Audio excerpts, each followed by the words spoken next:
Hey everybody, I'm Casey from CaseyFriday.com and I want to show you the state of the tiny house right now. If you check out the corners of the house, you can see that I've put some jack stands down here, and I used this guy to lift it up, this gooseneck hitch. Lift it up a little bit and try to even everything out. These two in the front are both on. They're both actually connected to the trailer. They're supporting a little bit. And then when we go to the back, this one is connected because this side of the house comes down a little bit more, but that one is just off. It's not completely on the house. Now it does still feel much more stable than it has before when you step in this area, this living room area of the house.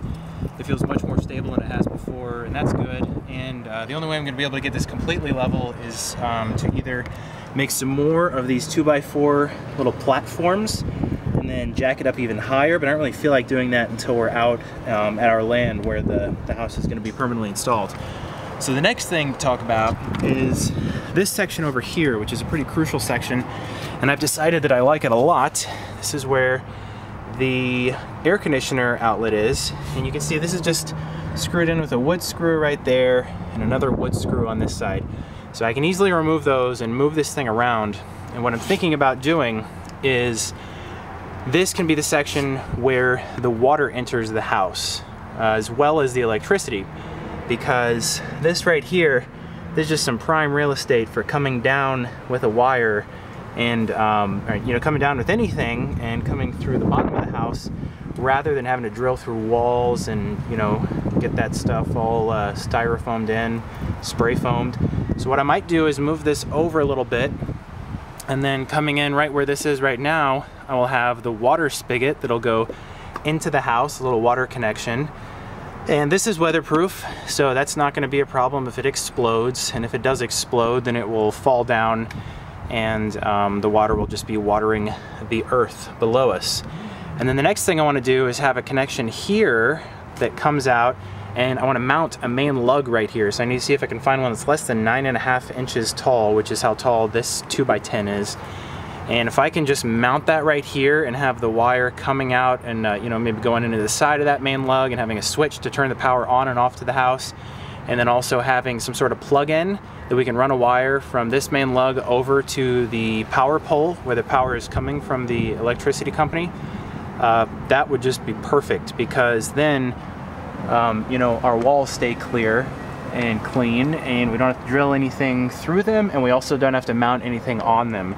So if this could be the sort of utility area, then what I'd like to do, if I back out a little bit, is maybe put a hinge right here, a couple hinges along this, and make a little door that goes up and down, and it can protect everything from the elements, even though all this stuff is going to be incredibly weatherproof already.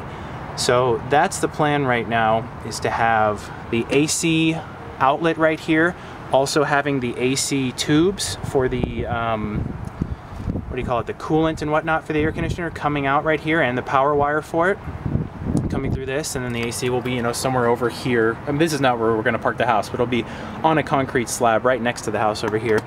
And then so you got the outlet, the AC tubes coming out, and then also the power wire with a main lug right there to turn on and off power to the house. And this is just really nice because it'll make it sort of a sleek little hidden area for utility. And then the front of the trailer, where we've got the gooseneck hitch up there, we can basically, or not the gooseneck hitch, but gooseneck jack, we can put the propane up there. And I was thinking maybe even put the propane under the house, because I'm gonna have it going into the house underneath. Give you a little better view of this. So somewhere underneath here, put the propane tank, and then that will make it very easy to run the wires where they need to go. So I'll let you know as more things progress. I'm gonna go check out main lugs right now at Lowe's and see which one looks like it will be weatherproof and able to fit in this area. And then the next thing is I just drew up the plumbing plan, and it's a relatively simple plan, but I'm gonna go see what sort of parts I need and break down the cost and see how much money I need to earn to buy the necessary parts for plumbing. So this is Casey from CaseyFriday.com, and this is the state of the tiny house.